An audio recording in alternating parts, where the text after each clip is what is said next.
Google Maps no discrimina.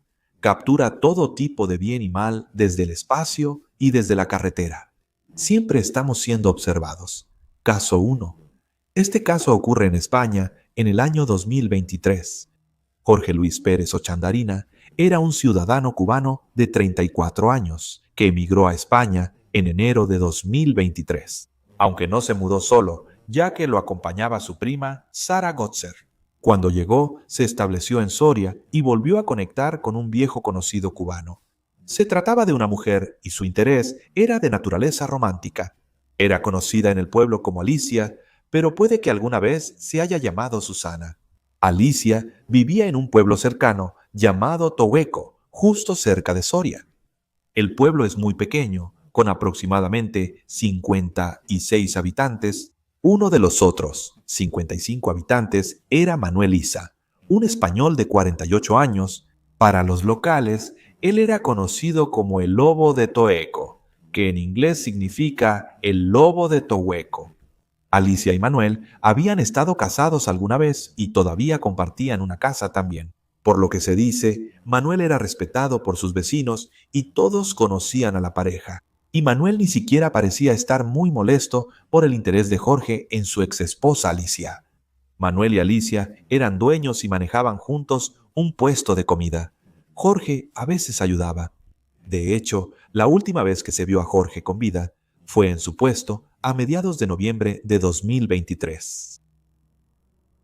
A finales de 2023, Jorge mantenía contacto regular con su prima Sara Gotzer y de vez en cuando visitaba a su interés amoroso Alicia. Sin embargo, el 23 de noviembre de 2023, la prima de Jorge recibió un inquietante mensaje de WhatsApp desde el teléfono de Jorge, en el que decía que había conocido a una chica y que se iba de Soria, además de que iba a deshacerse de su teléfono móvil. Esto era sumamente fuera de lo común y su prima se alarmó bastante. Hicieron todo lo posible por ponerse en contacto con Jorge, pero no recibieron respuesta alguna. Este repentino silencio los llenó de temor y presentaron un reporte de persona desaparecida ante la Policía Nacional en Soria ese mismo día. La desaparición de Jorge se investigó como posible delito desde el inicio por lo extraño de sus mensajes de despedida. Algo simplemente no parecía estar bien. Los detectives en Soria se concentraron en los contactos cercanos de Jorge y pronto se enteraron de sus lazos estrechos con Alicia y Manuel. La pareja fue la principal sospechosa y Alicia dio declaraciones inconsistentes. Inicialmente, ella mintió a la policía diciendo que solo hospedó a Jorge como invitado y que luego él se fue por su cuenta. Todos en el pueblo sabían, por ser tan pequeño, que ellos tenían una relación más cercana de lo que ella admitía.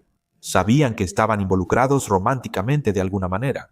Los investigadores rastrearon el falso mensaje de despedida enviado desde el teléfono de Jorge a su primo hasta Peñafel. Esto estaba a 120 kilómetros de su casa en Soria. Ahora uno podría pensar que realmente se escapó a este otro pueblo, pero aquí está el asunto.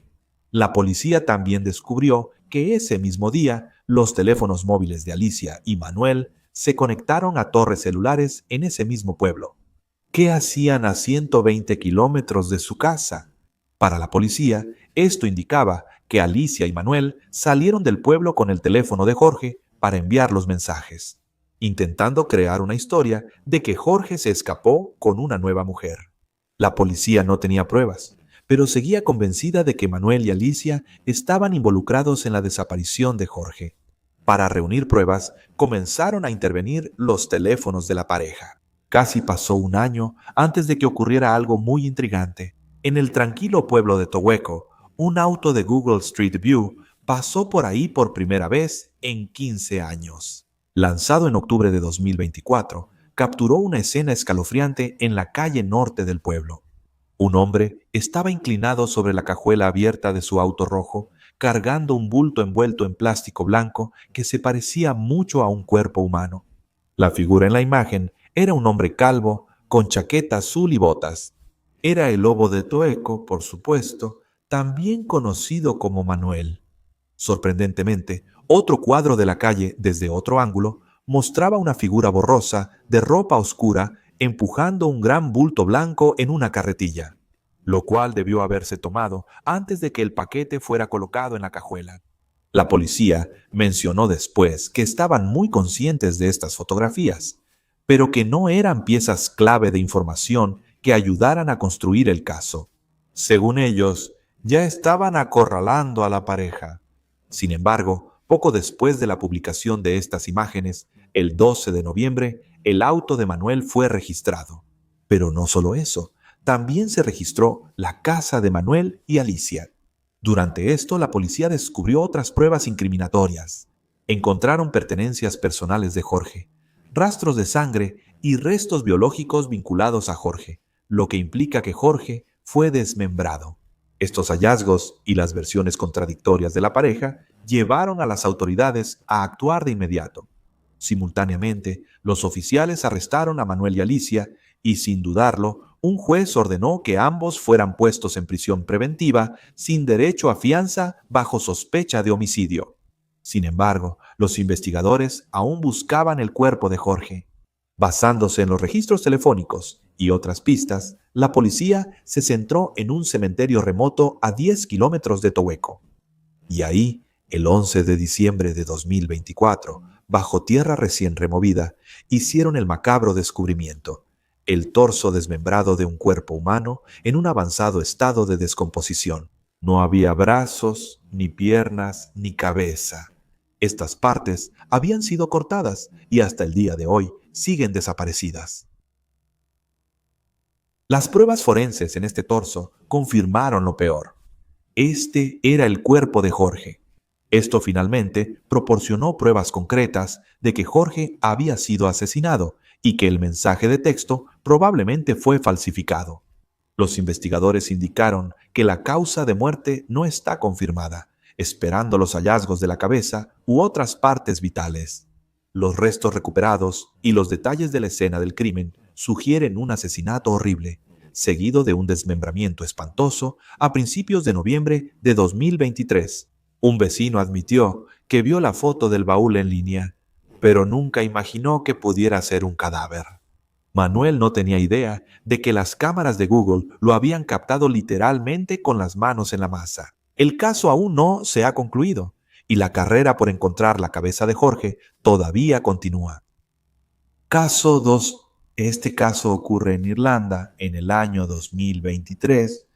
Robin Wilkin era un residente de Donegal de 66 años y exmarinero. En junio de 2023, Robin pasaba gran parte de su tiempo en los pueblos costeros alrededor de Killybegs, el principal puerto pesquero de Irlanda. Era conocido como un pensionado sociable que ocasionalmente se reunía con jóvenes locales para tomar algo en los bares. La noche del 24 de junio de 2023, Robin se reunió con Alan Vial, de 39 años, y Nikita Burns, de 23. Los tres salieron de noche en Duncanilly. No eran muy cercanos, pero frecuentaban los mismos círculos sociales y disfrutaban de salidas impulsadas por el alcohol. Nikita y Alan habían tenido una relación romántica alrededor de 2023, aunque para el verano su relación era increíblemente volátil. Ambos estaban desempleados y llevaban una vida transitoria, pasando sus días bebiendo en bares locales. El 25 de junio de 2023, Robin, Alan y Nikita pasaron el día bebiendo mucho en varios bares de este pueblo. Las cámaras de seguridad del bar esa tarde mostraron tensión latente. Robin parecía estar irritado por el comportamiento de Alan, y se observó que los dos hombres discutieron brevemente en la barra. A pesar de cualquier duda, Robin aceptó llevar a la pareja más joven a casa esa noche en su Volkswagen Passat. A las 9:30, los tres salieron de Duncanelly. Robin manejaba, Alan iba atrás y Nikita en el asiento del copiloto. Tenían la intención de dejar a Alan en su casa en Killybegs, pero mientras el auto se dirigía hacia el oeste, estalló una discusión dentro del vehículo. Según testimonios, Robin se molestó por las críticas de Alan sobre su forma de conducir y se detuvo en un tramo solitario de la carretera. Alan alegó que Robin detuvo el auto y comenzó a golpearlo, mientras que Nikita salió repentinamente del vehículo para recoger algo de la orilla del camino. En ese tramo oscuro de la carretera, el conflicto se volvió fatal. Alan afirmó que Nikita reapareció en la puerta del pasajero empuñando una roca pesada y golpeó a Robin 2 veces en la parte trasera de la cabeza. Parecía que Alan y Nikita actuaron juntos al golpear a Robin, usando la roca para aplastarle el cráneo con al menos 2 golpes brutales. Robin fue llevado al asiento trasero del auto, sangrando mucho por heridas en la cabeza. La pareja entonces llevó a Robin a una zona apartada de Cliffside. Llegaron en las primeras horas del 25 de junio y sacaron el cuerpo inerte de Robin del auto. En un estacionamiento junto al mirador, en la cima del acantilado, Robin fue levantado sobre la cerca y dejado cerca del borde. Tiempo después de que Alan y Nikita huyeron, el cuerpo de Robin cayó desde el acantilado al Océano Atlántico. Ahora, estos acantilados en cuestión son algunos de los acantilados marinos más altos de Europa, y una caída desde cerca de la cima casi siempre es fatal. Si Robin no estaba ya muerto, ciertamente lo estaba cuando golpeó el agua. Cuando Alan y Nikita se fueron, creyeron que el océano ocultaría toda la evidencia. Sin embargo, la investigación sobre la muerte de Robin comenzó pocas horas después del incidente. El 26 de junio a la 1:45 a.m. la mañana tras el asesinato, Alan chocó el auto de Robin en una zanja mientras conducía ebrio. Un oficial de policía que acudió al llamado observó sangre en el techo interior y botellas sospechosas de cloro y limpiadores en el asiento trasero del auto. Alan fue arrestado por conducir ebrio y el descubrimiento de sangre en un auto destrozado rápidamente levantó sospechas de un crimen violento.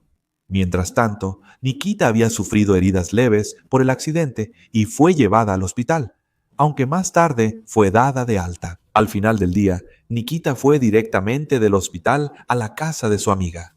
Ahí, en un estado de agitación, hizo una serie de confesiones condenatorias. Nikita le dijo a su amiga, Chris Quinn, que había golpeado la cabeza de un hombre con una piedra hasta que, cito, su cara quedó en la parte de atrás de su cabeza. Pero también dijo que le gustó hacerlo.